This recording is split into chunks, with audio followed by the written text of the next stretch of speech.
इस लेक्चर में आज हम मेथड ऑफ इंटीग्रेशन के under integration by substitution method सीखने वाले हैं। प्रीवियस लेक्चर में मैंने इंटीग्रेशन बाय इंस्पेक्शन मेथड आपको बताया था। उम्मीद करता हूं कि आप इस मेथड के बारे में अच्छे से अवेयर हो चुके होंगे। तो यहाँ पर इंटीग्रेशन बाय सब्स्टिट्यूशन मेथड ये बहुत काम का मेथड है। इसको सीखने के बाद इंटीग्रेशन फाइंड करने के और भी जो मेथड्स आगे सीखने वाले हैं उसमें इसकी ज़रूरत होती है। तो इस मेथड को सीखने के बाद ही आप आगे के सारे मेथड्स को सीख पाएंगे।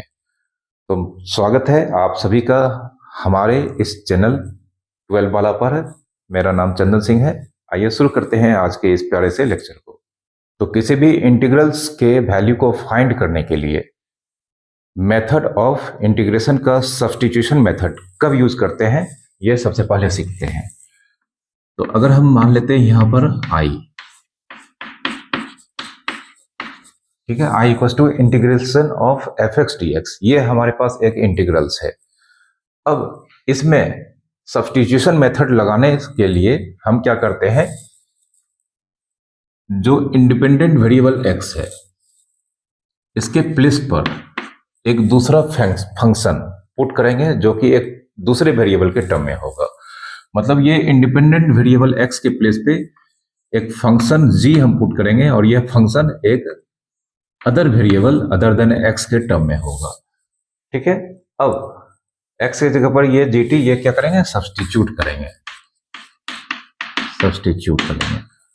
अब चूंकि हमारा यह इंटीग्रल जो अभी x वेरिएबल में है वह कुछ देर के बाद वेरिएबल t में हो जाएगा, तो यहां पर हमें dt चाहिए। क्योंकि फंक्शन अगर x में है तो यह dx यहां पर होता है, फंक्शन अगर t में हो जाएगा तो यहां पर dt होना चाहिए। तो इसके बाद x equal to gt substitute करने के बाद हम इसे दोनों साइड नए वेरिएबल के टर्म में डिफरेंशिएट करेंगे। तो यहां पर dx by dt, dgt by dt ऐसा लिखेंगे। अब इस dx को हमें हटाकर dt चाहिए, क्योंकि वेरिएबल हमारा यहाँ पर x किस में कन्वर्ट हो जाएगा, gt में। तो dx को हटाने के लिए हमें मतलब dt चाहिए, तो यहाँ पर dx का वैल्यू निकालने के लिए हम क्या करेंगे, इस dt को दूसरी ओर भेज देंगे। तो सबसे पहले dx equal to dgt by dt, इसको सिर्फ हम क्या लिख सकते हैं, g डैश t। अब ये dt को दूसरी ओर भेजेंगे तो यह क्या हो जाएगा, dt।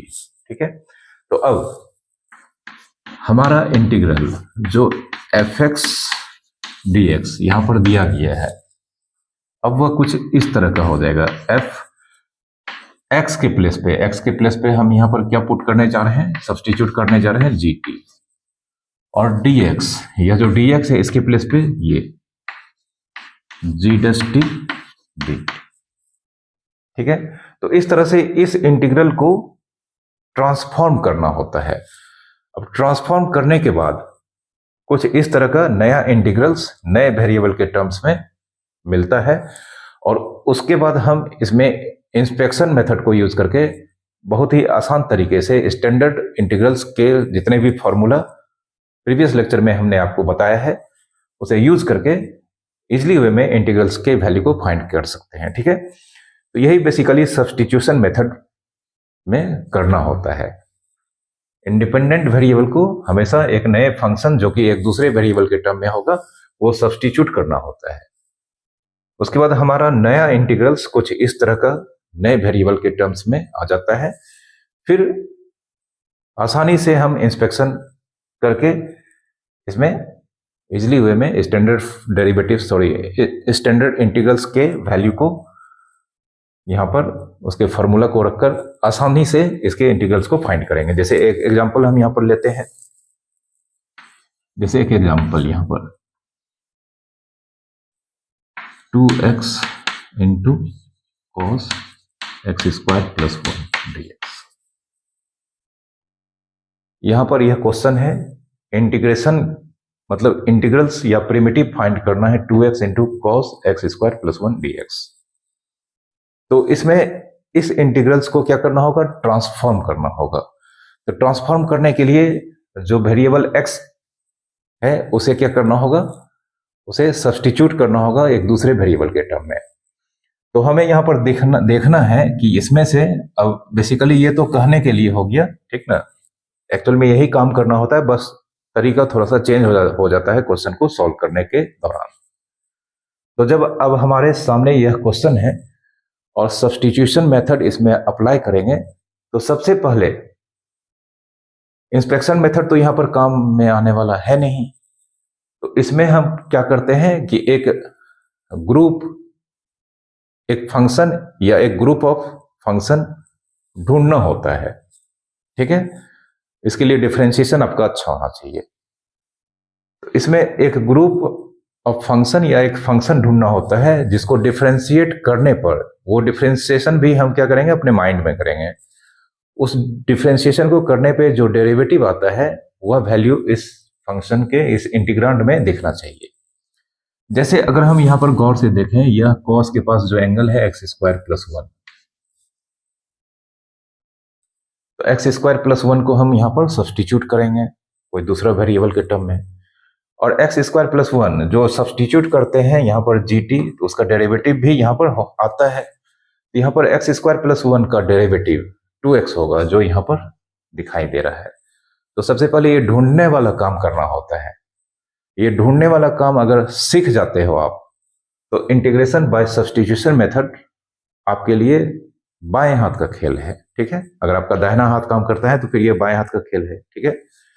मेरा ये कहने का मतलब होता है कि ये एकदम आसान काम है, ठीक है। तो ये ढूंढने वाला काम करना होता है कि किसी भी क्वेश्चन में सबसे पहले एक फंक्शन या एक ग्रुप ढूंढना होता है जिसका डेरिवेटिव हम अपने माइंड में करेंगे या कॉपी में, जहां भी करना हो, अब उसका डेरिवेटिव आप फाइंड करो, और उस डेरिवेटिव, उसको डिफरेंशिएट करने के बाद जो डेरिवेटिव आता हो वह इस इंटीग्रांड में कहीं ना कहीं दिखना चाहिए। जैसा यहाँ पर x² + 1, इसका डेरिवेटिव 2x होता है जो यहाँ पर दिखाई दे रहा है। तो जो ग्रुप या जो फंक्शन हम ढूंढते हैं वह ऐसा काम करता है, उसी को हम सब्स्टिट्यूट करते हैं। तो यहां पर हम क्या करेंगे, सब्स्टिट्यूट x² + 1 = t, ठीक है। x² + 1 = कितना, t। अब x² + 1, यहां पर dx² + 1 by dx = dt by dx, ये लिखेंगे। दोनों साइड किसके रिस्पेक्ट में डिफरेंशिएट किए हैं, यहाँ पर x के रिस्पेक्ट में, क्योंकि ये डिफरेंशिएट करना होता है इसको। तो जानते हैं ये x में, वेरिएबल x में फंक्शन है, तो इसको डिफरेंशिएट करने के लिए हम x के रिस्पेक्ट में करेंगे, ठीक है। तो दोनों साइड डिफरेंशिएट किए हैं x के रिस्पेक्ट में। इसका डेरिवेटिव 2x होगा, तो 2x = dt by dx। अब हमें 2x और dx ये दोनों चाहिए। यहां पर दोनों अलग अलग है, बट हम इसको अगल बगल लिख सकते हैं, ठीक है। तो 2x dx, इसके लिए dx को हम इस ओर ले आएंगे, यहां पर 2x dx, ये कितना हो जाएगा, dt। तो अब इस इंटीग्रल को हम किस तरह से लिखेंगे, थोड़ा सा रीअरेंज कर देते हैं, बाद में रीअरेंज करने का जरूरत भी नहीं पड़ेगा। तो इसको कुछ हम इस तरह से लिख सकते हैं, cos x² + 1, ठीक है, इंटू 2x dx। इसे हम इस तरह से लिख सकते हैं, लेकिन इसको अब इस तरह से लिखने में फायदा यह हुआ, यहाँ पर cos x² + 1, जिसको हम कितना सब्स्टिट्यूट करने जा रहे हैं, t, फिर 2x dx के जगह पर कितना पुट करेंगे, dt। अब देख सकते हो बाय इंस्पेक्शन यह स्टैंडर्ड फॉर्म में आ चुका है। तो cos t का इंटीग्रेशन क्या होगा, sin t + c। cos t का इंटीग्रेशन यहाँ पर sin t + c। लेकिन यहाँ पर आंसर इसको ऐसे ही नहीं छोड़ना है, जो सब्स्टिट्यूट हमने किया था उसको फिर से रिप्लेस कर देना है, क्योंकि हमारा क्वेश्चन यहाँ पर वेरिएबल x में था। यहाँ पर अब हम लिखेंगे sin t के प्लेस पे कितना, x² + 1 + c, and this is the final answer. Okay, बहुत इजी है। तो हर एक क्वेश्चन में एक ग्रुप या एक फंक्शन ढूंढना होता है जिसको डिफरेंशिएट करने पे जो डेरिवेटिव आता है वह डेरिवेटिव इस क्वेश्चन में कहीं ना कहीं दिखना चाहिए। ये काम शुरू में करना होता है, और ये सारा काम करने में आप तभी सफल हो पाओगे जब आपने डेरिवेटिव्स बहुत सारे कर रखे होंगे। डिफरेंशिएशन आपने अगर बहुत अच्छे से पढ़ा है, उसकी प्रैक्टिस बहुत अच्छे से की है, तो फिर यह काम बड़ी आसानी से आप कर सकते हो। ठीक है, कुछ और क्वेश्चन हम यहाँ पर करने जा रहे हैं और इसके हेल्प से आगे हम यहाँ पर बहुत सारे फंक्शन का फॉर्मूला भी डिराइव करेंगे। लेकिन उससे पहले हम यहाँ पर कुछ क्वेश्चंस करते हैं ताकि ये जो भी हम सीखने जा रहे हैं वो और अच्छे से सीख पाए। इस क्वेश्चन में log x बाय एक्स इसका प्रिमिटिव फाइंड करना है। तो यहाँ पर कोई भी स्टैंडर्ड फार्मूला यहाँ पर इस तरह का नहीं बताया गया है जिससे यह इंटीग्रेट हो सके। तो फिर से हम यहाँ पर क्या करेंगे, इसे ट्रांसफॉर्म करेंगे सब्सटीट्यूट करके।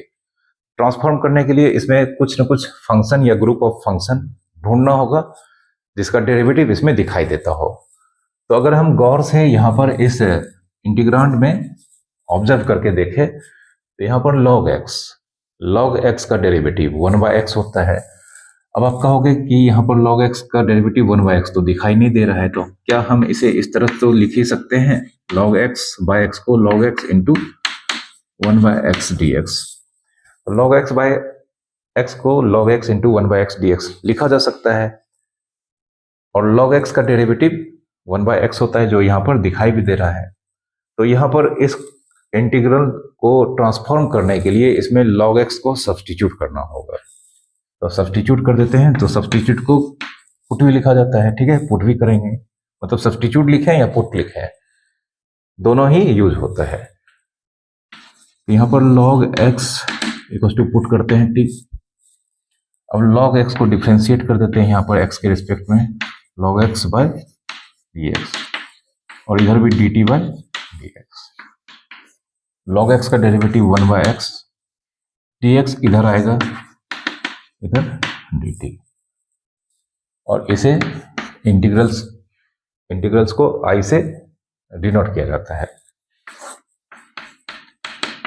तो अब log x नहीं लिखेंगे, इसके जगह पर क्या लिखेंगे, t लिखेंगे। log x को t सब्सटीट्यूट कर दिए हैं, ठीक है। सब्सटीट्यूट करने का मतलब उसको हटाकर जो हम यहाँ पर एज्यूम किए हैं वो लिख दिए हैं। अब 1/x, चूंकि ये फंक्शन हमारा जो क्वेश्चन पहले x में था वो t में कन्वर्ट होने जा रहा है, इसलिए यहाँ पर डिफरेंशिएट मतलब वेरिएबल ऑफ इंटीग्रेशन dt होना चाहिए। तो उसके लिए हम यहाँ पर 1/x dx पहले से ही निकाल करके रखे हैं। 1/x dx के प्लेस पे क्या लिखेंगे, यहाँ पर dt लिखेंगे। अब t का मतलब t का पावर 1, तो यहाँ पर इसका इंटीग्रेशन हो जाएगा 1 + 1 बाय 1 + 1 प्लस c, मतलब t को रिप्लेस कर देते हैं log x का whole square by 2 plus c, ठीक है। इस तरह से इसका प्रिमिटिव फाइंड हो चुका है। और यहाँ पर फिर से एक बार सोचना पड़ रहा है कौन फंक्शन हम यहाँ पर सब्सटीट्यूट करेंगे, और जो सब्सटीट्यूट करेंगे उसका डेरिवेटिव दिमाग में ही, मतलब अपने आप माइंड में ही आपको सोच करके जो डेरिवेटिव होता है वह इसमें दिखना चाहिए। तो डायरेक्ट अगर नहीं दिखेगा तो इसे रीअरेंज करने पर वो दिखने लगता है, ठीक है। धीरे धीरे क्वेश्चंस अगर सॉल्व करोगे तो इजली वे में ये सारे क्वेश्चंस को सॉल्व करने का मेथड आप खुद आसानी से सीख पाओगे। बस डेरिवेटिव आपने अगर अच्छे से कर रखा होगा तभी ये हो पाएगा। अगर आपने डेरिवेटिव्स की पढ़ाई या डेरिवेटिव्स के क्वेश्चंस को सॉल्व अच्छे से नहीं कर रखा है तो फिर आपको इसमें प्रॉब्लम्स होंगे। अब इस क्वेश्चन में फिर से यहाँ पर सोचना होगा कि कौन सा फंक्शन या कौन सा ग्रुप इसमें सब्सटीट्यूट करेंगे ताकि ये स्टैंडर्ड फॉर्म में आ जाए। तो इसमें थोड़ा सा हमें रीअरेंज करना होगा। सबसे पहले 10⁻⁴√x, इसको हम इस तरह से लिख सकते हैं 10√x whole to the power 4, और इसको लिख सकते हैं sec²√x, और इस √x को इसके नीचे ले आते हैं क्योंकि ये तो मतलब यहाँ पर ये दोनों आपस में इंटू है और ये √x है, तो इसे हम इसके इधर लिखें चाहे किसी एक के नीचे लिखें कोई फर्क नहीं पड़ता है। अब 10√x का डिफरेंशिएशन, 10x का डिफरेंशिएशन सेक स्क्वायर x होता है। तो 10 रूट x का डिफरेंशिएशन चेन रूल से, सबसे पहले 10 रूट x का क्या हो जाएगा, सेक स्क्वायर रूट x, और फिर रूट x का हो जाएगा 1/2 रूट x। तो 10 रूट x का सेक स्क्वायर रूट x ये दिख रहा है, फिर रूट x का 1/2 रूट x। तो 1/2 रूट x मतलब यहां पर अगर इसको डिफरेंशिएट करें 10 रूट x, चेन रूल से रूट x के रिस्पेक्ट में डिफरेंशिएट होगा, अब फिर D root X by D X. तो 10 रूट एक्स का क्या हो जाएगा, सेक स्क्वायर रूट एक्स, फिर रूट एक्स का 1/2 रूट एक्स। तो यहां पर 10 रूट एक्स का जो डेरिवेटिव होता है इसमें sec square root X by 2 root X, तो 2 को अगर हम छोड़ दें तो sec square by root X ये दिख रहा है। बाकी ये आप क्वेश्चन कर सकते हो कि 2 दिखाई नहीं दे रहा है, यहां पर 2 नहीं दिखाई दे रहा है, कांस्टेंट से कोई उतना मतलब नहीं होता है, कांस्टेंट से कोई फर्क नहीं पड़ता है। जैसे यहाँ पर 2 नहीं दिखाई दे रहा है तो 2 को हम यहाँ पर लिख सकते हैं, यहाँ पर ठीक है 2 से मल्टीप्लाई कर देंगे यहाँ पर, और यहाँ पर 2 से मल्टीप्लाई कर देंगे तो ये मैनेज हो जाएगा। लेकिन ये करने की जरूरत ही नहीं है, 2 को हम इधर उधर भेज सकते हैं। जब हम सब्सटीट्यूट करेंगे और डिफ्रेंशिएट करेंगे तो 2 को हम दूसरी ओर भेज सकते हैं। कैसे, ये दिखाते हैं आपको। एक बात तो यहां पर मालूम हो गया है कि यहां पर हम सब्सटीट्यूट करेंगे 10 रूट एक्स, तो पुट करते हैं यहां पर 10 रूट एक्स, इस बार भी पुट करते हैं, ठीक है। अब डिफ्रेंशिएट करेंगे D 10 root X by D X D V by D X. अब 10 रूट एक्स का डिफ्रेंशिएशन कितना हो जाएगा, sec square root X into 1/2 root X equal to D V by D X. अब हमें यहां पर sec square root X by root X चाहिए, तो sec square root X into 1, ऊपर में तो सेक स्क्वायर रूट एक्स हो जाएगा और नीचे रूट एक्स चाहिए, ये 2 डिस्टर्ब कर रहा है। तो 2 को हम क्या करेंगे, दूसरी ओर भेज देंगे। 2 डिवीजन है, दूसरी ओर जाकर मल्टीप्लीकेशन हो जाएगा और dx को इधर ले आते हैं। तो यहां पर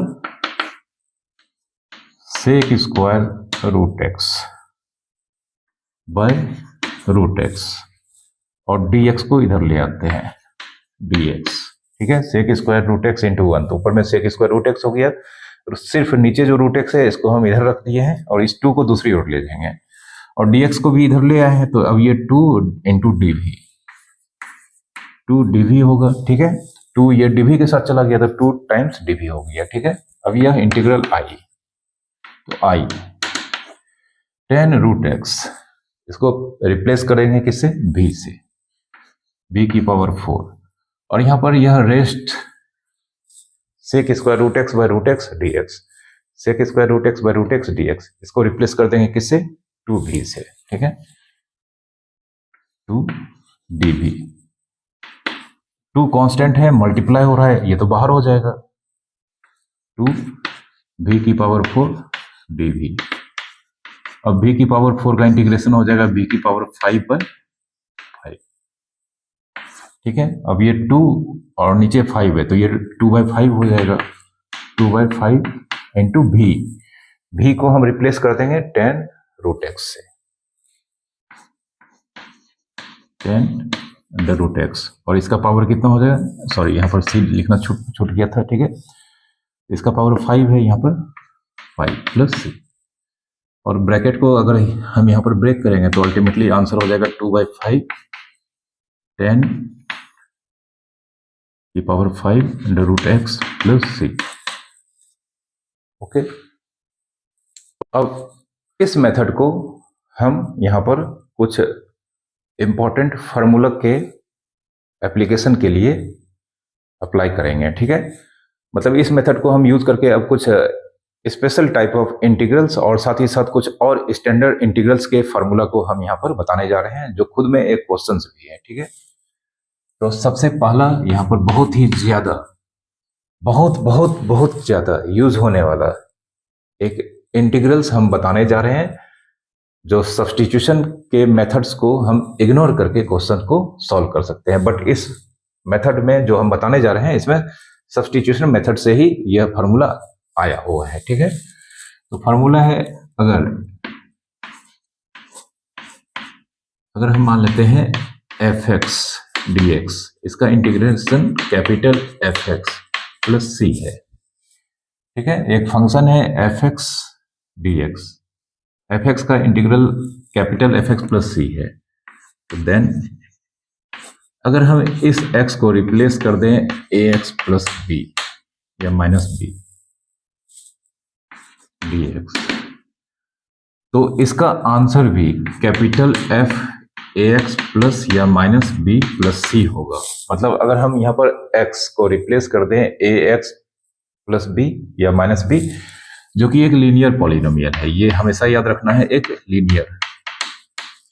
लीनियर पॉलिनोमियल, ठीक है। मतलब f में x फंक्शन में x के प्लेस पे अगर लीनियर पॉलिनोमियल रिप्लेस हो जाता है, x अगर रिप्लेस हो जाता है लीनियर पॉलिनोमियल से, तो जो f(x) का इंटीग्रेशन होता है वही यहां पर भी होगा और x की जगह पर उस लीनियर पॉलिनोमियल को ही लिखेंगे। बट आंसर में फंक्शन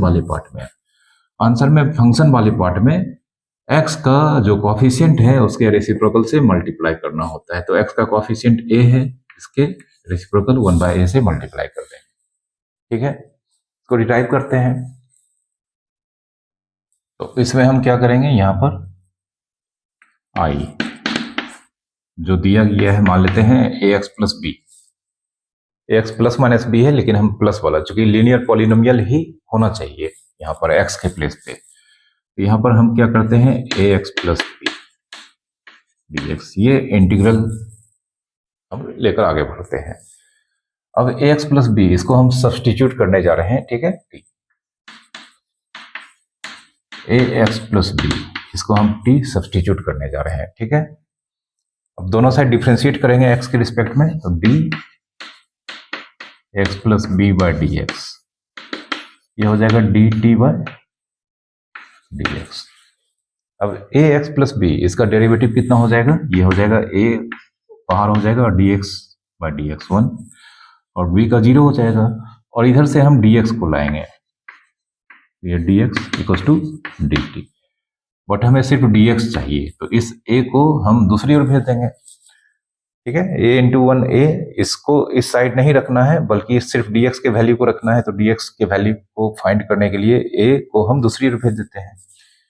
यहाँ पर dx a दूसरी ओर जाएगा तो यह हो जाएगा 1/a dt। Therefore integral of क्या हो जाएगा, f ए एक्स प्लस बी, इसको प्लेस करके लिखना है t, और dx के प्लेस पे 1/a dt, 1/a dt।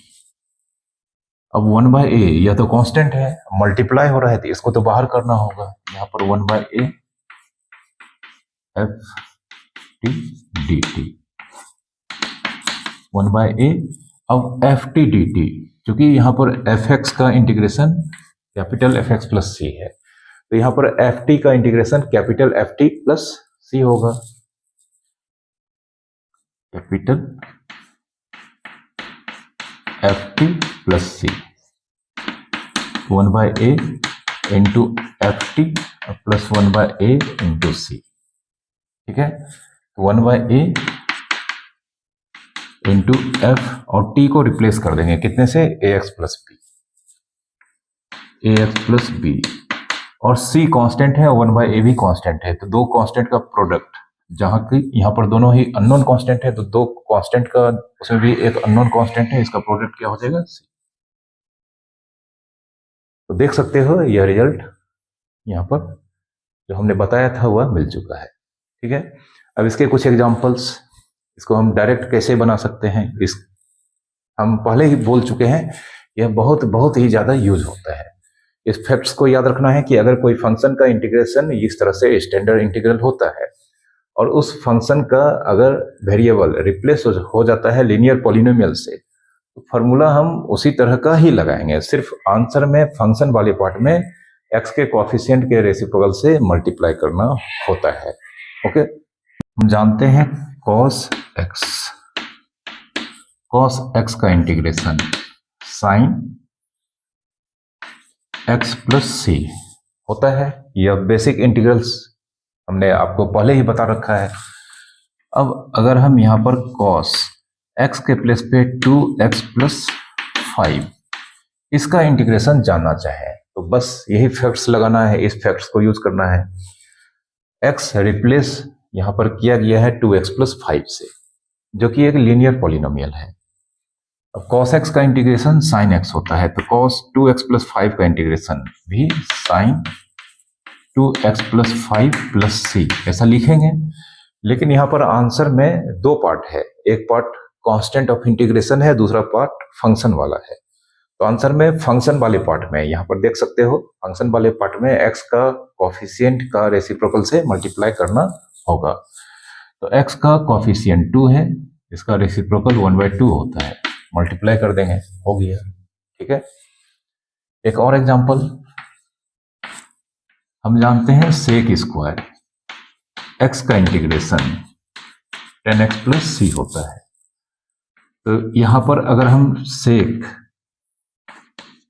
Square 5 minus 7x, sec square 5 minus 7x इसका इंटीग्रेशन जानना चाहें, बहुत आसान तरीके से लिख सकते हैं। जस्ट लिखने में जो टाइम लगता है वही लगेगा, बाकी इसमें कुछ करना होगा नहीं।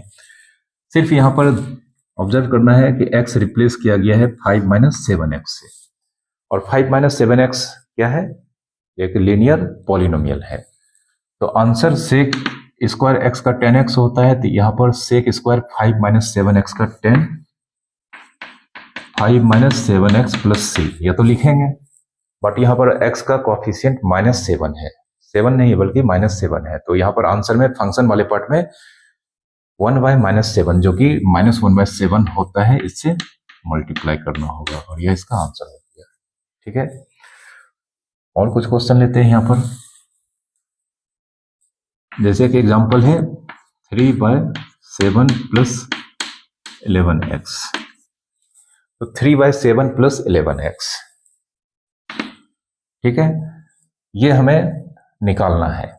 तो हम सबसे पहले क्या करेंगे, 3 को बाहर कर देंगे। तो 3 का मतलब 3 इंटू 1, 3 इंटू 1/7 प्लस 11x। तो क्या यह 7 प्लस 11x क्या यह लीनियर पॉलिनोमियल है? बिल्कुल, यह लीनियर पॉलिनोमियल है। अब इसको अगर हम अलग से इस क्वेश्चन को रिकन्वर्ट कर दें 1/, जानते हैं जो भी क्वेश्चन है उसमें x रिप्लेस हुआ है लीनियर पॉलिनोमियल से, तो फिर से हम इसे इसके जगह पर फॉर्मूला कौन सा लगेगा यह मालूम करना हो, इस लीनियर पॉलिनोमियल को हटाकर हम क्या लिखेंगे, x लिखेंगे।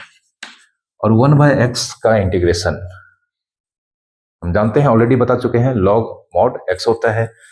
तो 1/x का integration log mod x plus c होता है। तो यहां पर भी यही फॉर्मूला काम में लाएंगे, 3 इंटू 1/7 प्लस 11x का, जैसे 1/x का log mod x होता है, तो 1/7 प्लस 11x का क्या हो जाएगा, log mod 7 plus 11x plus c। और x का कॉफिशिएंट यहाँ पर 11 है, और 11 का रेसिप्रोकल 1/11, यहाँ पर मल्टीप्लाई करेंगे तो ये हो जाएगा 3/11। तो 3/11 इंटू log 7 प्लस 11x, ये इसका आंसर होगा। ठीक है, तो आप देख सकते हो सिर्फ एक इस इंटीग्रल्स के हेल्प से बिना सब्स्टिट्यूट किए हम बहुत सारे क्वेश्चन को डायरेक्टली सॉल्व कर सकते हैं। ठीक है, तो वीडियो में बने रहना है, क्योंकि आगे हम यहाँ पर बीच बीच में बहुत सारे स्टैंडर्ड इंटीग्रल्स के फॉर्मूला और कॉन्सेप्ट्स बताते जाएंगे। अगर आप लेक्चर को बीच में ही छोड़ के चले जाते हो तो फिर आप बहुत कुछ मिस करने वाले हो। ये इस चैप्टर का, इस टॉपिक का अभी एंड नहीं हुआ है, इसमें अभी हम कुछ क्वेश्चंस को सॉल्व करेंगे, फिर हम यहाँ पर जो कॉन्सेप्ट्स हैं, जो स्टैंडर्ड इंटीग्रल्स है, वो नए मेथड से हम यहाँ पर डिराइव करके बताएंगे। ठीक है, वीडियो को बिना स्किप करके देखना है। जैसे यह क्वेश्चन बहुत ही ईजी है, यहाँ पर log x का whole square by x integrate करना है। तो हर बार की तरह हम यहाँ पर एक फंक्शन को ढूंढेंगे जिसका डेरिवेटिव इस इंटीग्रांड में दिखाई देता हो। तो अगर हम देखें यहाँ पर log x का होल स्क्वायर को कंसीडर नहीं करेंगे, सिर्फ log x को कंसीडर करें, तो log x का डेरिवेटिव 1/x है, और यहाँ पर नीचे में x है, जिसको हम कुछ इस तरह से लिख सकते हैं। इसे अगर हम लिखना चाहें तो कुछ इस तरह से लिख सकते हैं, log x का होल स्क्वायर, और इस x को साइड कर देंगे तो इसके ऊपर 1 लिखना होगा। तो अब log x का डेरिवेटिव 1/x क्लियरली इसमें विजिबल है, तो अब log x इसमें सब्स्टिट्यूट कर सकते हैं इजिली वे में। तो यहां पर पुट करते हैं log x z, ठीक है। अब d log x by dx dz by dx ऐसा लिखेंगे। log x का डेरिवेटिव 1/x होगा, इधर से dx को इधर लाएंगे तो इधर क्या बचेगा dz। तो इंटीग्रल आई log x के प्लेस पे z लिखना होगा और 1/x dx इसके प्लेस पे dz लिखना होगा। z स्क्वायर का इंटीग्रेशन z की पावर 3/3 प्लस c, फिर z को रिप्लेस कर देंगे log x से, log x का whole cube by 3 plus c, integrate हो गया। बस इस क्वेश्चन में देखो यहां पर 1/x माइनस रूट एक्स। तो अभी अगर देखा जाए इसमें इंटीग्रेट होने के कंडीशन में है भी नहीं। अब कोई अगर हम यहाँ पर ग्रुप उठाते हैं तो ग्रुप भी ऊपर में तो 1 ही है और नीचे अगर हम सिर्फ x को लेंगे तो काम नहीं बनेगा, रूट x लेंगे तब भी काम नहीं बनेगा। लेकिन थोड़ा सा अगर हम इसे रीअरेंज करके लिखें रूट x को रूट x ही समझेंगे और x को क्या लिख सकते हैं, x का मतलब यहाँ पर root x into root X होता है माइनस रूट एक्स। x को root x into root X लिखने से यहाँ पर अब क्या हो गया कि रूट x हम कॉमन ले सकते हैं। तो अगर हम रूट x कॉमन ले लेंगे तो यहाँ पर अंडर रूट x माइनस 1 ये दिख जाएगा, और फिर हम इसे लिख सकते हैं 1/√x माइनस 1 इंटू इस रूट x को साइड कर देते हैं, ठीक है। तो यहाँ पर ऐसा करने से अब क्या होगा कि अब हम रूट x माइनस 1 ये सब्स्टिट्यूट कर सकते हैं, ये इससे अलग हो गया, इंटू के फॉर्म में है, ठीक है। एक चीज और, जो भी हम यहाँ पर सब्स्टिट्यूट करेंगे उसका डेरिवेटिव जो भी आता है वह उसी इंटीग्रांड में इंटू के फॉर्म में ज्यादातर पाया जाता है, ठीक है। जो भी सब्स्टिट्यूट हम करते हैं फंक्शन या जो भी ग्रुप, उसका जो डेरिवेटिव होता है वह हमेशा इंटीग्रांड में मतलब क्वेश्चन में प्रोडक्ट के फॉर्म में ही जनरली होता है। रेयरली आपको प्लस या माइनस के फॉर्म में, बहुत रेयरली नहीं मिलेगा, मतलब नहीं के बराबर मिलेगा। जनरली ये सारे जो डेरिवेटिव्स होते हैं इंटीग्रांड में वो प्रोडक्ट के फॉर्म में ही, जैसे यहाँ पर रूट x माइनस 1 इसको अगर हम डिफ्रेंशिएट करेंगे तो रूट x माइनस 1 का डिफ्रेंशिएशन 1/2 रूट x, तो 2 को अगर छोड़ दिया जाए तो 1/√x ये दिख रहा है, ये प्रोडक्ट के फॉर्म में है। तो अब हम यहाँ पर सब्स्टिट्यूट करेंगे वो रूट x माइनस 1 t, तो रूट x माइनस 1 इसको डिफ्रेंशिएट कर देते हैं root x minus 1 by dx dt by dx। तो रूट x माइनस 1 का डेरिवेटिव 1/2 रूट x, इधर से dx आएगा dt, बट हमें 1/√x dx यह चाहिए, इस 2 को दूसरी ओर भेजना पड़ेगा 1/√x dx 2 dt आ गया, ठीक है।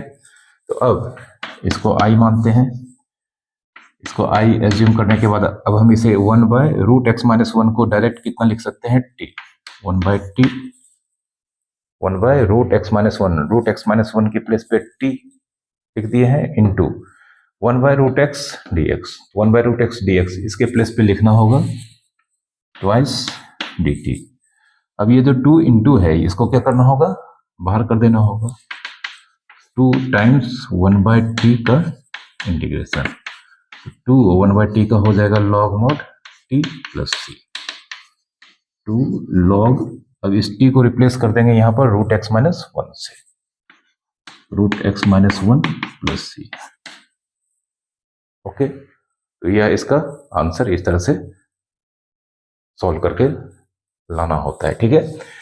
तो कभी कभी क्या होता है कि क्वेश्चन में डायरेक्ट क्या सब्स्टिट्यूट करेंगे यह एक ही बार में मालूम नहीं चलता है, ठीक है, एक ही बार में मालूम नहीं पड़ता है। तो क्वेश्चन में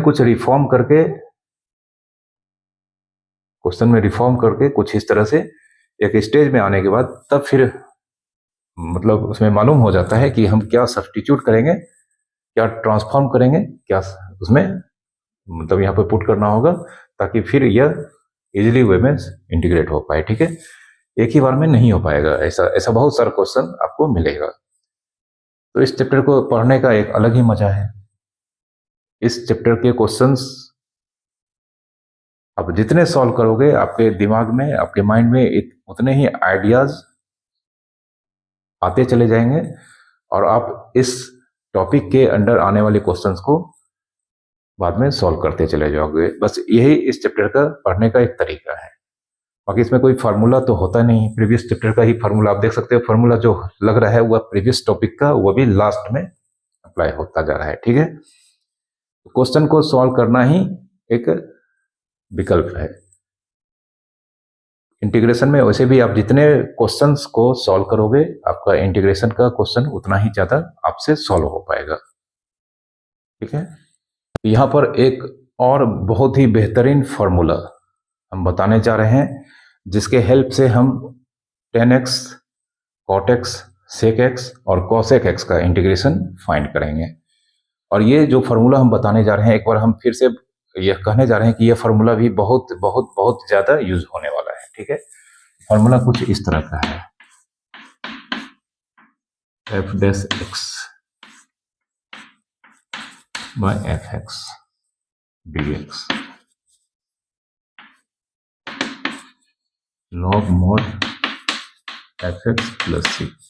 यह फॉर्मूला है कि अगर कोई फंक्शन डिनोमिनेटर में है, न्यूमरेटर में उस फंक्शन का डेरिवेटिव है। ठीक है, जैसे यहाँ पर नीचे में fx है और ऊपर में f डैश x मतलब इस fx का डेरिवेटिव। अगर इस फॉर्म में कोई भी इंटीग्रल है, इसका आंसर होगा log mod fx plus c। ठीक है, तो इसको सबसे पहले हम यहाँ पर देखते हैं। यहाँ पर इसको क्या लिख सकते हैं, f dash x by fx dx। इसको कुछ हम इस तरह से लिख सकते हैं 1 by fx into f dash x dx। इसको हम कुछ इस तरह से लिख सकते हैं इजली वे में। तो हम सब्स्टिट्यूट करेंगे fx की जगह पर dfx by dx dt by dx। ठीक है, अब dfx बाय dx इसे सिर्फ हम सिंबॉलिक फॉर्म में f डैश x लिख सकते हैं। dfx बाय dx को सिर्फ f डैश x लिखा जा सकता है, dx को इस ओर ले आते हैं, dx equals to dt।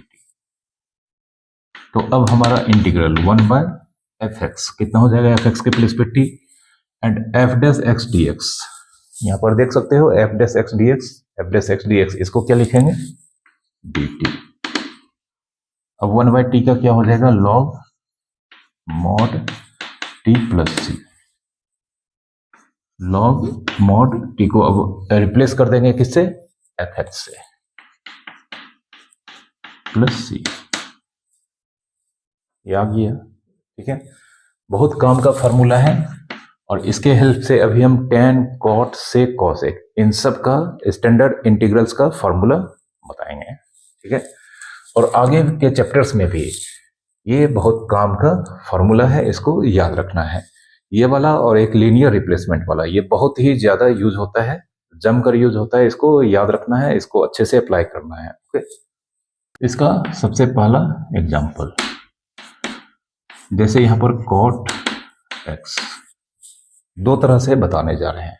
cot x का इंटीग्रेशन फॉर्मूला भी है, cot x का इंटीग्रेशन का फॉर्मूला मतलब cot x का इंटीग्रल्स क्या होता है प्रीवियस लेक्चर में यह नहीं बताया गया है, क्योंकि वहां पर इसका फॉर्मूला फाइंड करने का कॉन्सेप्ट जितना फर्स्ट लेक्चर में हमने पढ़ा है उससे नहीं हो पाता।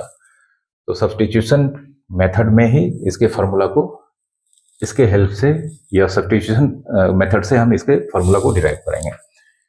तो सबसे पहले cot x को क्या लिख सकते हैं, cos x by sin x। अब sin x का डेरिवेटिव cos x होता है, तो हम यहाँ पर sin x को क्या करेंगे, सब्स्टिट्यूट करेंगे। ठीक है, पुट करेंगे sin x equals to t। अब sin x को डिफ्रेंशिएट करते हैं d sin x by dx dt by dx। तो sin x का डेरिवेटिव हो गया cos x और इधर आएगा फिर dx तो ये dt हो जाएगा। तो यहां पर यह integral cos x by sin x, इसको कुछ अभी हम लिखने जा रहे हैं, बाद में लिखेंगे नहीं। cos x by sin x को कुछ इस तरह से लिखा जा सकता है 1 by sin x into cos x dx। ठीक है, इसको हम इस तरह से सोचेंगे दिमाग में, लेकिन ये हमेशा लिखेंगे नहीं। cos x by sin x का मतलब हो गया sin x ऊपर में 1 और cos x को साइड कर देंगे। मतलब cos x को अगर साइड कर देंगे तो अगर जब भी हम cos x को साइड करेंगे तो यहाँ पर समझ जाना है ऊपर में कितना है 1 है, तो यहाँ पर दिखाई दे रहा है। तो जब भी cos x को बोल देंगे साइड करना है, मतलब सारा चीज अपने जगह पर रहेगा और ऊपर में कितना आ जाएगा 1 आ जाएगा। तो 1 बाय साइन एक्स को क्या लिखेंगे यहाँ पर t। ठीक है, और बाकी cos x dx ये कितना हो गया dt। ठीक है, इसको अभी हम इसके हेल्प से बनाएंगे, इतना नहीं करना होगा। ठीक है, ये तुरंत इसका आंसर आ जाएगा, लेकिन चूंकि सब्स्टिट्यूशन लगाना पड़ता है तो सब्स्टिट्यूशन लगाकर कुछ इतने में हमारा आंसर आएगा। अब 1 बाई टी का हो जाता है log mod T plus C, log mod T मतलब साइन एक्स प्लस सी। तो कॉट एक्स का integration log mod sine X plus C होता है, और ये हमने सब्स्टिट्यूशन मेथड से यहाँ पर बताया है। अब हम इस कॉन्सेप्ट को यूज करेंगे। ठीक है, कॉट एक्स को लिख सकते हैं cos x by sine x.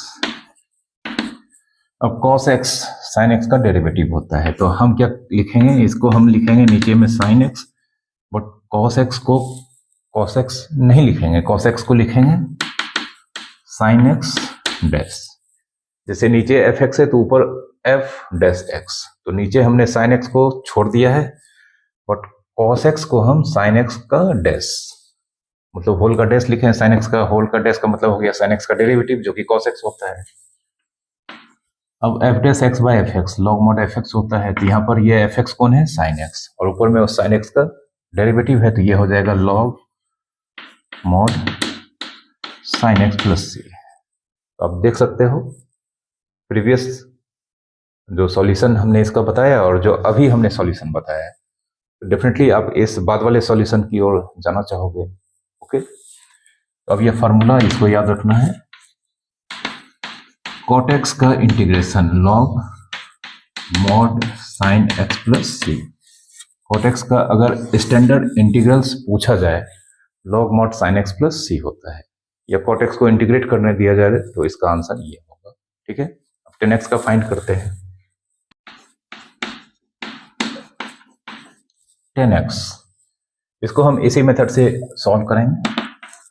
तो टेन एक्स को हम लिख सकते हैं sine x by cos x। ठीक है, अब यहां पर cos x नीचे, हमेशा नीचे वाले फंक्शन को एज्यूम करना है, मतलब नीचे वाले फंक्शन को कुछ नहीं करना है, और ऊपर वाले फंक्शन को नीचे वाले फंक्शन के डैश के टर्म में अगर इस कॉन्सेप्ट को यूज करना है तो ऊपर वाले फंक्शन को हमेशा नीचे वाले फंक्शन के डेरिवेटिव के टर्म में लिखना होता है। तो cos x का डेरिवेटिव माइनस साइन एक्स होता है, लेकिन दिक्कत यह है यहाँ पर प्लस साइन एक्स है। तो cos x का डेरिवेटिव चूंकि माइनस साइन एक्स होता है, तो हम यहाँ पर क्या करेंगे माइनस साइन एक्स लिखेंगे और नीचे cos x लिखेंगे। ठीक है, dx भी लिखेंगे। अब चूंकि इस माइनस को यहाँ पर हमने जबरदस्ती लगाया है, तो यहाँ पर -1 से मल्टीप्लाई करना होगा, क्योंकि यह -1 और इंटू माइनस मल्टीप्लाई होकर प्लस हो जाएगा, जो क्वेश्चन को ही रिप्रेजेंट करता है, कोई इफेक्ट नहीं पड़ता है यहाँ पर। बस यहाँ पर माइनस साइन एक्स लिखने से अब हमें cos x का डेरिवेटिव माइनस साइन एक्स यह मिल चुका है, और इसीलिए यहाँ पर इस माइनस को मैनेज करने के लिए यहाँ पर -1 से मल्टीप्लाई करना पड़ रहा है। ठीक है, तो -1, अब माइनस साइन एक्स को हम लिखेंगे cos x का डेरिवेटिव, मतलब cos x whole dash by cos x। अब ऊपर में फंक्शन, नीचे वाले फंक्शन का डेरिवेटिव है, नीचे फंक्शन है, तो अब इस फॉर्मूला को हम लगाते हैं -1 into log mod cos x plus C. तो अगर 10x का इंटीग्रेशन करने के लिए दिया जाए क्वेश्चन में, ये इसका इंटीग्रेशन का आंसर हो गया। लेकिन अगर पूछा जाए 10x का स्टैंडर्ड इंटीग्रल्स क्या होता है, तो इसको नहीं लिया जाता है तो हालांकि यही, बट इसमें -1 को हमें हटाना होगा। तो 10x का इंटीग्रेशन अगर एग्जामिनेशन में क्वेश्चन आता है तो आप इतना पर करके छोड़ सकते हो, बट 10x का इंटीग्रेशन का फार्मूला अभी हम थोड़ा सा और इसको सिंप्लीफाई करेंगे, वो आ जाएगा। जो स्टैंडर्ड फार्मूला होता है उसमें माइनस जनरली नहीं होता है, तो इसे हम लिख सकते हैं log mod cos x -1 plus c। क्यों? एक फार्मूला होता है n log x, ये n x के ऊपर पावर हो जाता है, अगर हम इसे आगे ले जाएंगे तो n log x equal to log x की पावर n, तो यहाँ पर -1 into log modulus of cos x, ये मॉडुलस ऑफ cos x का पावर हो गया। अब ये log इसको लिख सकते हैं 1 by mod cos x plus c, क्योंकि cos x का मॉडुलस का इनवर्स, तो 1 by modulus of cos x होगा। अब 1 by cos x, 1 by cos x sec x होता है, तो 1 by modulus of cos x, ये मॉडुलस ऑफ sec x होगा, तो इसको लिख सकते हैं log mod sec x plus c। क्यों? क्योंकि यहां पर 1 by sec x, sorry 1 by cos x, ये कितना होता है? sec x होता है। 1 by cos x sec x होता है, तो 1 by mod of cos x mod sec x होगा। इसी कॉन्सेप्ट को यूज किए हैं। और 10x का standard integrals log mod sec x यही होता है, ठीक है। और इंटीग्रेशन निकालने के लिए सिर्फ हम यहां तक छोड़ सकते हैं, तो यहां पर 10x का इंटीग्रेशन क्या हो जाता है? स्टैंडर्ड इंटीग्रेशन, जो एज ए फार्मूला हम यूज करेंगे इंटीग्रेशन फाइंड करने के लिए, log mod sec x plus, ठीक है। ये 10x का इंटीग्रेशन का स्टैंडर्ड फार्मूला है। अब इसी को यूज करके हम sec x का इंटीग्रेशन, इसका फार्मूला फाइंड करते हैं।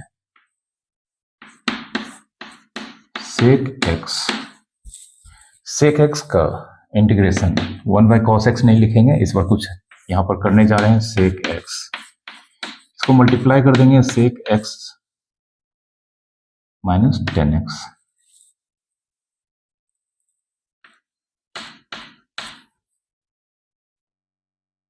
sec x प्लस 10x से मल्टीप्लाई कर देते हैं, sec x प्लस 10x से मल्टीप्लाई कर देते हैं और इसी से डिवाइड कर देते हैं, sec x प्लस 10x, ठीक है। sec x को sec x प्लस 10x से मल्टीप्लाई करके sec x प्लस 10x से डिवाइड कर देते हैं।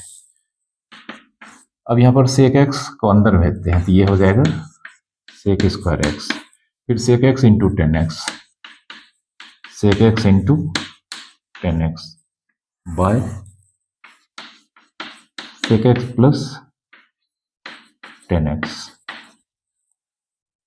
ठीक है। अब यहाँ पर अगर गौर से देखा जाए तो sec x का differentiation sec x into 10x यह होता है, और प्लस 10x है, फिर तो यहाँ पर प्लस साइन है, और 10x का डिफरेंशिएशन sec स्क्वायर x होता है, ठीक है। तो इसे हम कुछ इस तरह से लिख सकते हैं। सबसे पहले थोड़ा सा रीअरेंज करना होगा, इस टर्म को पहले लिख देते हैं sec x into 10x plus sec square x को जस्ट इसके बाद वाले टर्म में लिखते हैं, sec square x by sec x plus 10x, sec x plus 10x। अब sec x का differentiation sec x into 10x, उसके बाद साइन प्लस है, यहाँ भी प्लस है, और फिर 10x का डिफरेंशिएशन sec स्क्वायर x, तो ऊपर वाला नीचे वाले का डेरिवेटिव है, मतलब अब इस फॉर्म में हम इसे लिख सकते हैं। तो अब हम क्या लिखेंगे? ऊपर वाले को लिखेंगे हम sec x plus 10x whole dash, मतलब sec x plus 10x whole का डेरिवेटिव, जिसका value sec x into 10x plus sec square x होगा, क्योंकि sec x का derivative sec x into 10x होगा।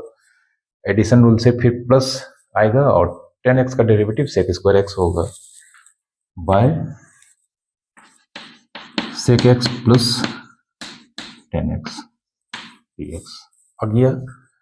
अब यह इस फॉर्मूला पे दिखाई दे रहा है, और इसका इंटीग्रेशन अल्टीमेटली क्या हो जाएगा? log mod sec X plus tan X plus C. ठीक है, तो सेक एक्स का इंटीग्रेशन का ये फॉर्मूला होता है, याद रखना है।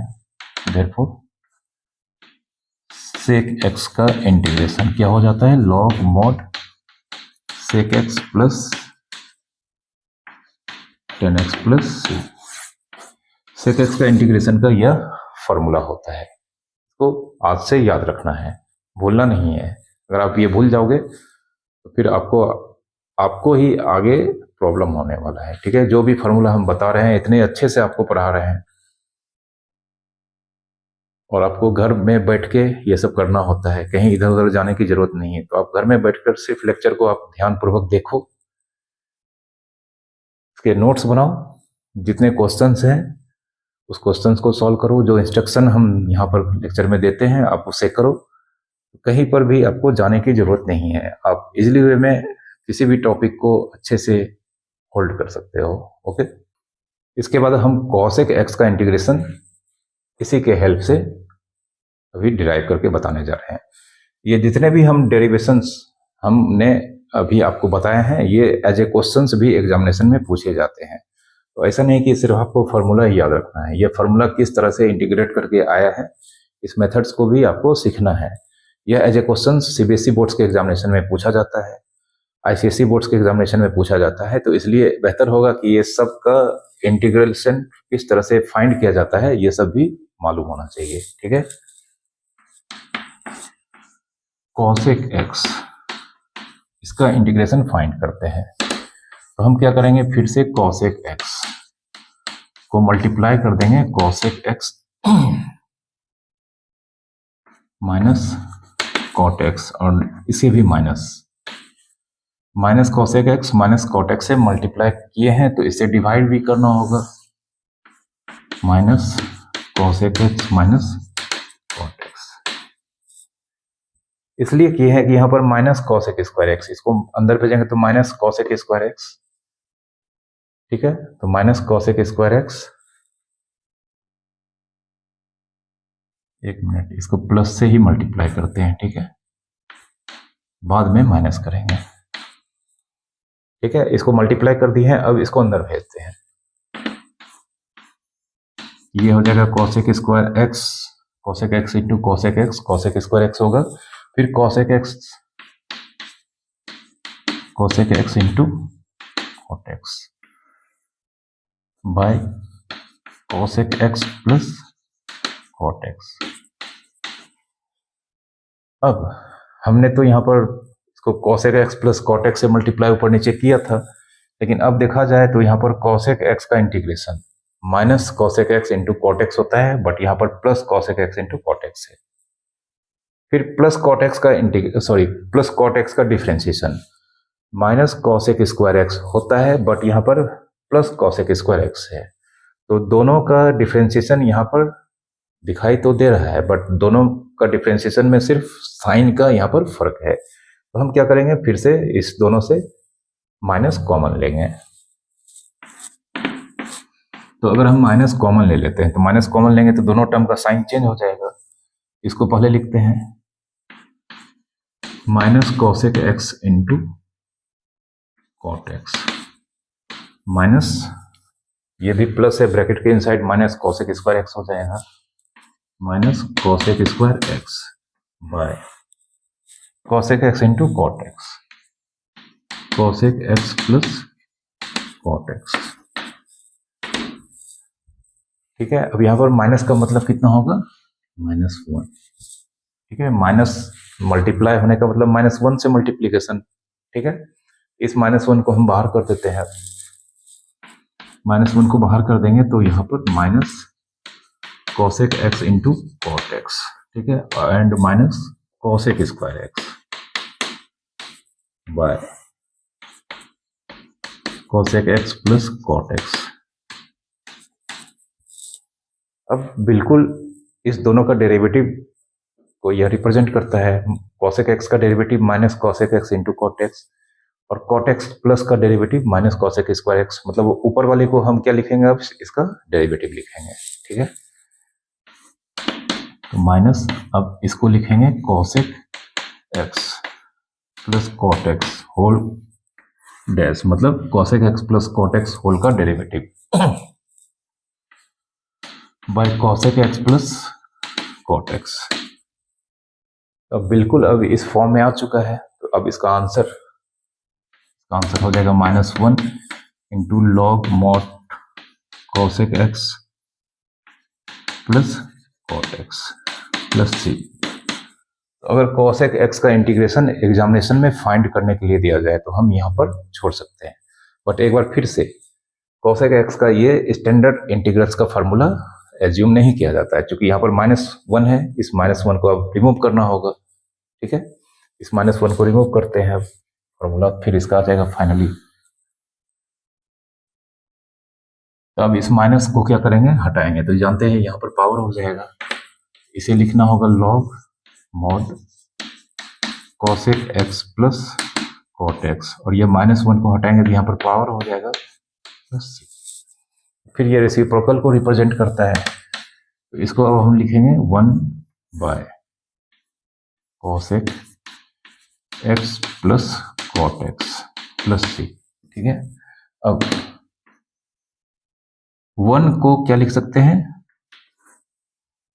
1 को लिख सकते हैं cosec square x minus cot square x, cosec square x minus cot square x 1 होता है। इस 1 के बदले हम cosec square x minus cot square x लिखते हैं। ठीक है, और by cosec x plus cot x. अब चूंकि 1 को cosec square x minus cot square x लिख सकते हैं, और 1 इसमें अगर हम मॉड लगा दें तो ये 1 का मॉड मतलब 1 को ही रिप्रेजेंट करता है, कोई फर्क नहीं पड़ता है। ठीक है, अब इसको ए स्क्वायर माइनस बी स्क्वायर, जिसका formula A plus B into A minus B होता है, इस पे हम इसको ब्रेक करेंगे।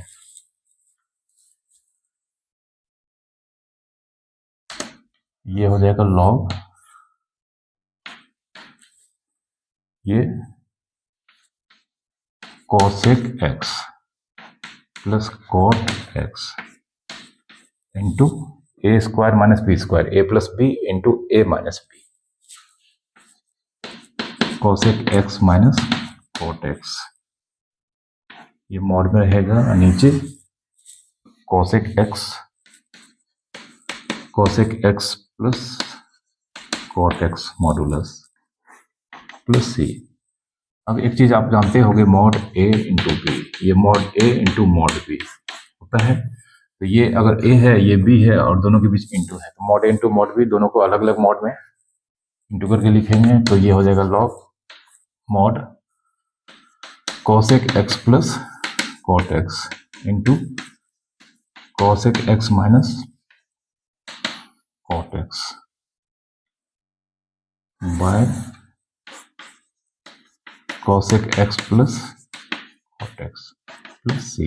ये कट गया, ये अल्टीमेटली हो जाएगा log mod cosec x minus cot x plus C, और यही कॉसेक एक्स का इंटीग्रेशन का ऑफिशियल स्टैंडर्ड इंटीग्रल्स का फॉर्मूला होता है। ठीक है, तो इसको याद रखना है, देयरफॉर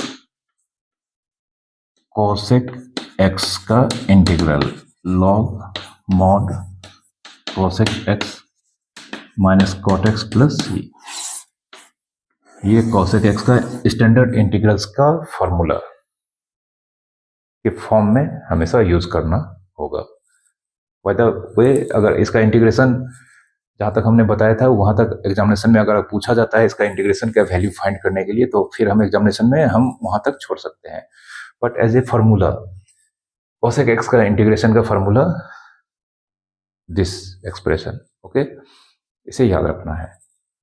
ठीक है, अब हम यहाँ पर कुछ अच्छे अच्छे क्वेश्चंस को सॉल्व करने जा रहे हैं, आप इसे ध्यान से देखना है और फिर इन्हीं क्वेश्चंस को आप खुद से बनाओगे। सबसे पहला क्वेश्चन है इंटीग्रेट फाइंड करना है e की power tan inverse x by 1 plus x square. तो अब तक के मेथड से अब तुम्हें पता चल गया होगा कि हमें इसमें किसी न किसी फंक्शन को ढूंढना होता है जिसका डेरिवेटिव जो भी होता है वह इस फंक्शन के अंडर, इस इंटीग्रांड के अंदर प्रोडक्ट के फॉर्म में, ज्यादातर प्रोडक्ट के फॉर्म में ही दिखाई देता है, वो दिखना चाहिए। तो यहाँ पर हम देख सकते हैं tan इनवर्स x, इसका डिफ्रेंशिएशन 1/1 प्लस एक्स स्क्वायर होता है, जो यहाँ पर अभी तो नहीं दिखाई दे रहा है, बट अगर हम इसे रीअरेंज करें और बाद में बिना रीअरेंज करके ही हम इसे मालूम कर सकते हैं। किस तरह से? अगर हम इस 1 प्लस एक्स स्क्वायर को साइड कर दें तो यहाँ पर इंटू के फॉर्म में इसके ऊपर 1 होगा, और उसके बाद tan इनवर्स x का डिफरेंशिएशन 1/1 प्लस एक्स स्क्वायर होता है। मतलब इसे अगर हम कुछ इस तरह से लिख देते हैं अभी, बट इसे बाद में लिखने का जरूरत नहीं है, क्योंकि अगर हम इसको साइड कर दें तो हमेशा यह दिमाग में सोचना है कि अगर हम इसे साइड कर दें 1 प्लस एक्स स्क्वायर, तो इसके ऊपर में ऑटोमेटिकली 1 आ जाएगा, और tan इनवर्स x का डेरिवेटिव ये होता है। तो बाद में, मतलब अभी तो हम इसको कर रहे हैं, लेकिन बाद में इसे इस तरह से लिखने का जरूरत नहीं होता है, डायरेक्ट हम यहाँ पर सब्स्टिट्यूट करेंगे और अपने क्वेश्चन को सॉल्व करेंगे। ठीक है, तो अब यहाँ पर पुट करेंगे कितना, tan inverse x, tan inverse x की जगह पर t पुट करेंगे। ठीक है, अब हम जानते हैं इसको डिफ्रेंशिएट करेंगे x के रिस्पेक्ट में, इधर भी करेंगे, तो हम यहाँ पर इसको डिफ्रेंशिएट अब हम आगे से इस तरह से नहीं करेंगे, ये नहीं लिखेंगे, हम बता देते हैं क्यों करना क्या है। इसको हम डिफ्रेंशिएट करेंगे x के रिस्पेक्ट में, और इसको भी हम डिफ्रेंशिएट करेंगे x के रिस्पेक्ट में। तो ये स्टेप हम छोड़ के अब हम क्या करेंगे, इसका डेरिवेटिव x के रिस्पेक्ट में जो होता है वो डायरेक्ट लिखेंगे। ठीक है, इस स्टेप के बाद सीधा हम इस स्टेप में, ये स्टेप मतलब ये जानते हैं ये होता है ये, लेकिन हम अपने मन में रखेंगे, और tan इनवर्स x का डेरिवेटिव डायरेक्ट हम लिखेंगे 1/1 प्लस एक्स स्क्वायर, और हमेशा याद रखना है इधर से कौन आएगा, इधर से dx आएगा, तो मतलब 1/1 प्लस एक्स स्क्वायर, यहाँ t है तो इधर से dx आएगा, जो यहाँ पर दिख रहा है ये dx इधर आएगा, और इधर क्या बच जाएगा, dt। तो इस स्टेप को अब हम क्वेश्चन जब बना रहे हैं, इतना सीखने के बाद इस स्टेप को हम इग्नोर करेंगे। हालांकि एग्जामिनेशन में आप इसे लिख भी सकते हो, नहीं भी लिखोगे तो कोई दिक्कत नहीं होता है। tan inverse x equals to t, tan inverse x का derivative direct 1/1 plus x square लिखेंगे, इधर से dx आएगा और dt, ये बच गया। अगर z रहेगा तो dz होगा। तो i e की पावर tan इनवर्स x मतलब e की power t into 1/1 plus x square dx, इसको क्या लिखेंगे, dt। ये e की पावर t प्लस c होगा, मतलब e की पावर t की जगह पर क्या लिखेंगे, tan inverse x plus c। ठीक है, ये इसका आंसर हो गया। इस क्वेश्चन में cot x into log sign x, इसका प्रिमिटिव या इंटीग्रल फाइंड करना है, तो हम देख सकते हैं log sin x, इसको चेन रूल से अगर डिफरेंशिएट करेंगे तो log sin x का सबसे पहले 1/sin x होगा, फिर sin x का cos x हो जाएगा, मतलब cos x into 1/sin x, जो कि cot x को रिप्रेजेंट करता है। तो हम यहाँ पर क्या करेंगे, सबसे पहले इसे हम लिख सकते हैं log sin x into cot x dx। अब पुट कर देते हैं log sin x की जगह पर t। अब इसको डायरेक्ट डिफरेंशिएट करेंगे तो सबसे पहले log sin x का sin x के रिस्पेक्ट में 1/sin x होगा, फिर sin x का क्या हो जाएगा, cos x, इधर से कौन आएगा, dx, और ये क्या बचेगा, dt। ठीक है, आपको मालूम होना चाहिए हमने एक स्टेप को क्या किया है, यहाँ पर जानबूझकर रिड्यूस किया है। कैसे किया है, प्रीवियस क्वेश्चन में हम बता चुके हैं, ये करना है। अब cos x इंटू 1 मतलब cos x by sin x, जो हो जाएगा cot x, और इसके साथ dx है और ये dt। तो i log sin x कितना हो गया, t, and cot x dx ये हो गया dt, ये t square by 2 plus c। t को रिप्लेस कर देते हैं, t को रिप्लेस कर देंगे log sin x, और ये स्क्वायर है, मतलब इसको ब्रैकेट में डाल के whole square by 2 plus c। Okay, इस क्वेश्चन को देखा जाए तो अभी यह बिल्कुल भी मालूम नहीं चल रहा है कि हम इसमें क्या सब्स्टिट्यूट करें या किस फॉर्मूला पे है। इसमें थोड़ा सा हमें क्या करना होगा, अभी रीअरेंज करके कुछ दूसरे तरह से इसे लिखना होगा। तो e की पावर 2x को हम लिख सकते हैं e की पावर x इंटू e की पावर x, क्योंकि ये दोनों बेस आपस में मतलब सेम है, मल्टीप्लाई हो रहा है, पावर ऐड हो जाएगा। और 1 को हम लिखेंगे e की पावर x बाई e की पावर x। ठीक, नीचे में भी हम ऐसा ही करेंगे, e की पावर x इंटू e की पावर x प्लस 1 को हम लिखेंगे e की पावर x बाई e की पावर x। ठीक है, dx। अब यहां पर हम देख सकते हैं न्यूमरेटर और डिनोमिनेटर दोनों में e की पावर x कॉमन आ रहा है। तो e की पावर x अगर कॉमन लेंगे तो यहां पर हो जाएगा e की power x minus 1 by e की पावर x, और नीचे भी e की पावर x अगर हम कॉमन लेंगे तो e की power x plus 1 by e की पावर x dx। ये कट गया, मतलब कैंसिल हो गया। ठीक है, अब इस e की पावर x को ऊपर भेजेंगे तो e की पावर माइनस x हो जाएगा, सेम यहां पर भी होगा। ठीक है, इसे लिखेंगे e की पावर x माइनस e की पावर माइनस x, और नीचे में e की पावर x प्लस e की पावर माइनस x। ठीक है, अब हम देख सकते हैं e की पावर x का डेरिवेटिव e की पावर x होता है और प्लस e की पावर माइनस x का डेरिवेटिव चेन रूल से माइनस e की पावर माइनस x होता है। तो न्यूमरेटर में डिनोमिनेटर में जो फंक्शन है उसका डेरिवेटिव का वैल्यू यहाँ पर ये है। तो अब हम इसको लिखेंगे e की पावर x प्लस e की power minus x whole dash. e की पावर x का डेरिवेटिव e की पावर x होगा और प्लस e की पावर माइनस x का डेरिवेटिव माइनस e की पावर माइनस x ये होगा बाय e की पावर x प्लस e की पावर माइनस x dx।